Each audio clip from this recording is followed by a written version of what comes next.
So I'm going to give you something to think about during the sermon, and I'll give you the answer at the announcements. But it's kind of like an opening quiz. Okay, so apart from being three important Jewish leaders or men, what else did Jesus, Moses, and Elijah have in common?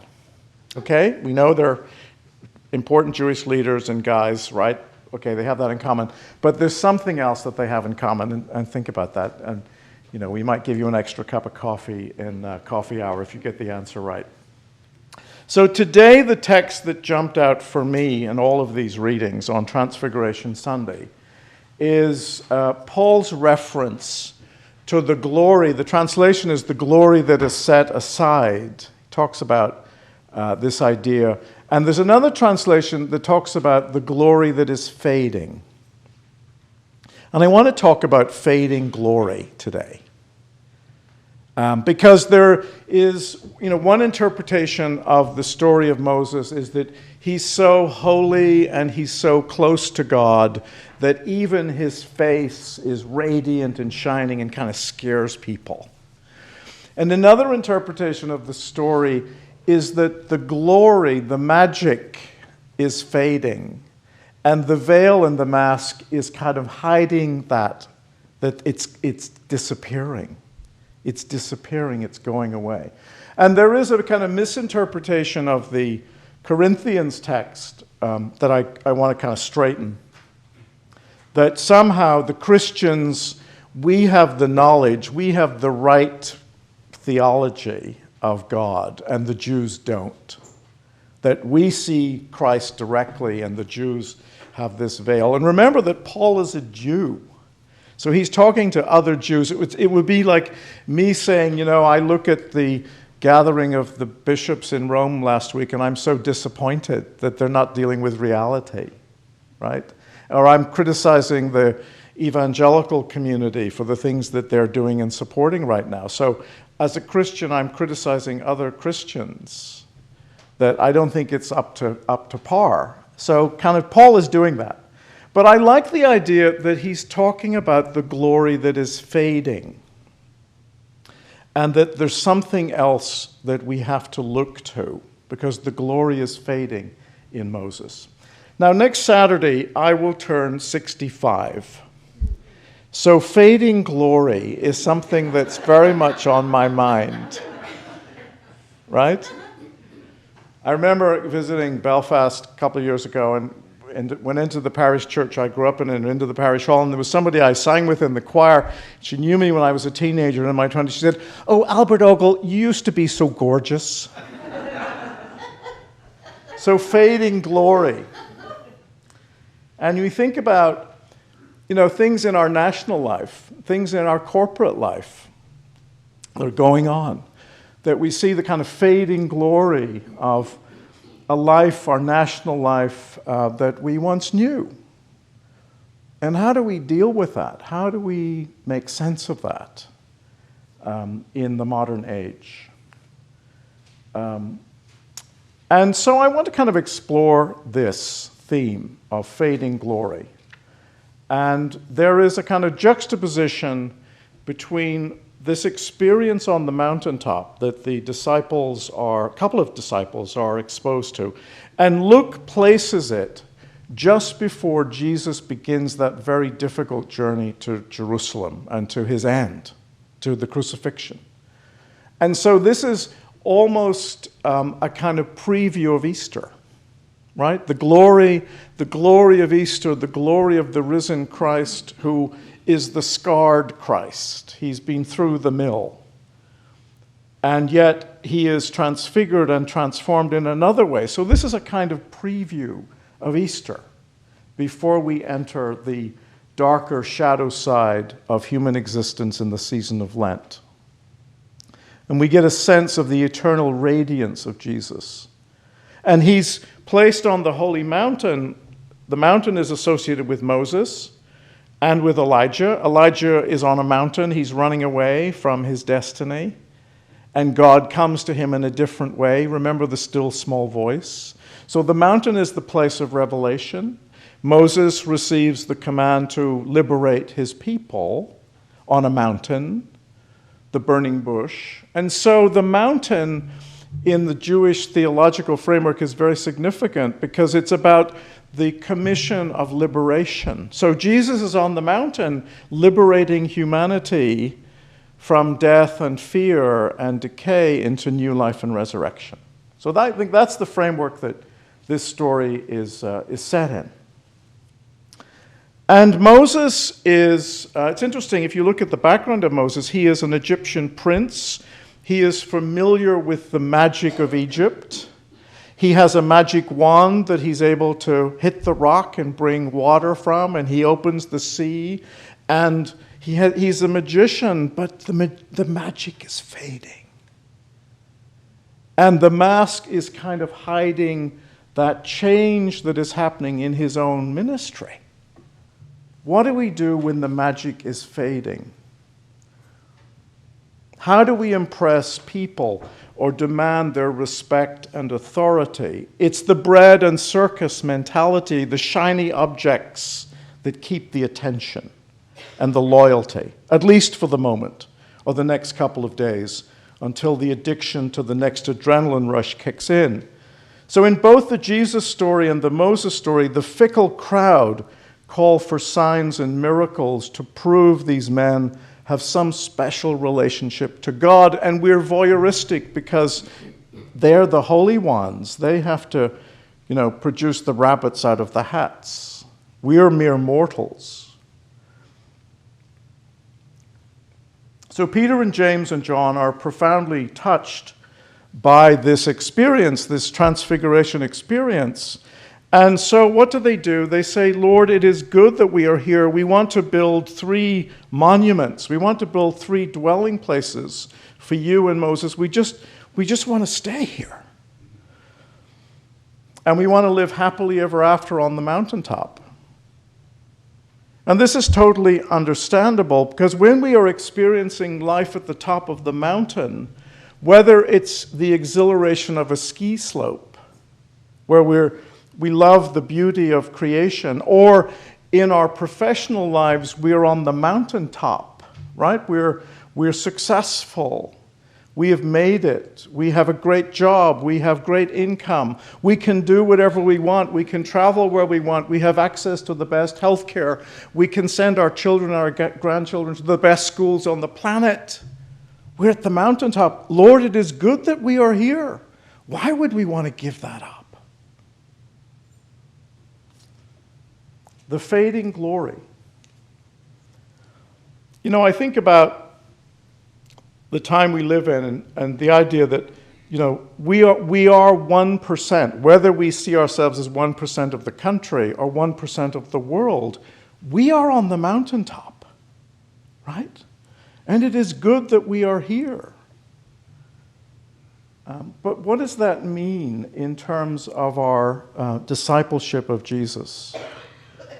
And Luke, it's interesting in the story of the Transfiguration, the next day they go down the mountain. And who do they meet? They meet a family in distress. And today we would consider this boy has epilepsy or some illness that means that he's in convulsions. And so in the days of Jesus, he was possessed by a demon, right? And it's interesting that the disciples, they're still basking in the mountaintop experience. They can't fix it. They can't do anything with this family. They don't know what to do. Many of us feel that in our world today. We don't know what to do, right? We don't know how to fix the families and the relationships and the issues that we find when we come down from the mountain. And Jesus somehow puts his arm around that family and makes it okay. And then he goes off to Jerusalem. And I see this story, the connection between the mountaintop experience and the fading glory and the encounter with the family and the healing of that family as a kind of metaphor for the Christian journey. And it's somehow connected, and somehow the Christian faith is about trying to stumble our way to find a path that connects that mountain, that transfiguration moment, with that moment of healing for that family. And I don't know any other kind of way around this. And many of us struggle with that, and we should. It's something that's not easy, about how we live in this tension between the experience of the glory of creation and the glory of God and the way in which we have blessing. And then what happens when that fades? Or what happens when that just isn't available to people? What do we do about it? Yesterday, Nasty and I attended the ordination of the Reverend Andrew Kryzak. Some of you remember Andrew would come and play when Nancy was on vacation. He's a very talented young musician, and he grew up in Millbrook, and he got ordained in the Episcopal Church. He's serving in a parish in Greenwich, Connecticut. And so we went off to his priesthood. I married he and Hannah a couple of months ago here. Lovely. But it was a wonderful ordination. And the preacher at the ordination, he said this, and it was very profound, and it's linked to this idea of transfiguration. He said, you know, as your job as a priest is when the congregation bring up the bread and wine that are symbols of our cooperation and our work, our labor, to make the bread and the wine, and they are symbols of what we're giving back to God. The job of the priest is to consecrate that. And, you know, I've been doing that for 43 years, and it's still, I don't know what happens. You know, we do the little dance and we say the words, and I don't know what happens. But it's a moment of glory. It is a moment of transfiguration. And that the bread and the wine made holy becomes food for our journeys, those difficult journeys down the mountain, right? And just as the priest consecrate the bread and wine, it doesn't stop there. We don't stay on the mountaintop. We go down the mountain. And the job of the priesthood of all believers is to consecrate all of life, and to embrace those families and those situations that are convulsing and difficult and uncomfortable. And even with times we don't know what we can do, right? And I found that kind of clarity of the relationship between the transformation of the Eucharist and the role of the priest within the role of the community. And that's kind of what we're doing today, right? It's a beautiful way to think about it. This is the Mount of Transfiguration. And when we leave here, we're going down the mountain to continue the work of Jesus in the world. So we begin Lent. And one of the things that we're going to be doing in Lent, and I'm very excited about this, is to invite people in the congregation to talk about when we say we believe in God, what are we saying? What does it mean, right? And can we look at that through different lenses? And next Sunday, 10 of 9, for about half an hour, between the 8 o'clock service and the 9:30 service, John Reed and Walter Cadet. John has had a lot of experience in corporate America. Walter is an economist. But we're going to look at what God means in places like Wall Street. Where is God in economics and in the kind of business and the work that many of you are involved in? And I hope that many of you come and kind of open up that conversation, because many of us, we live in silos. We have our religious work. We're on the mountain. But this story invites us to link what we're doing when we leave the mountain. And so Walter and John are going to kick that off, and then Betsy's going to talk about her very long-term interest in Carl Jung. So we're looking at where is God in the shadow. And other people, Franco Tappi is going to talk about when your children start to ask you questions about God, and how do you respond to that. So there'll be wonderful ways in which we're looking at what are we saying when we say we believe in God. And I think we're going to have 8 sessions of that. So I'm very excited about that. And I think we all come at this from different ways, but that we share a common journey. And that tension between the mountaintop and when we get off the mountain. I'm going to close with a quote I got from Nastia from Richard Rohr. Some of you are aware of the writings of Richard Rohr, and Nastia tells me that he's just been diagnosed with terminal cancer. So he's on his own journey to Jerusalem, right?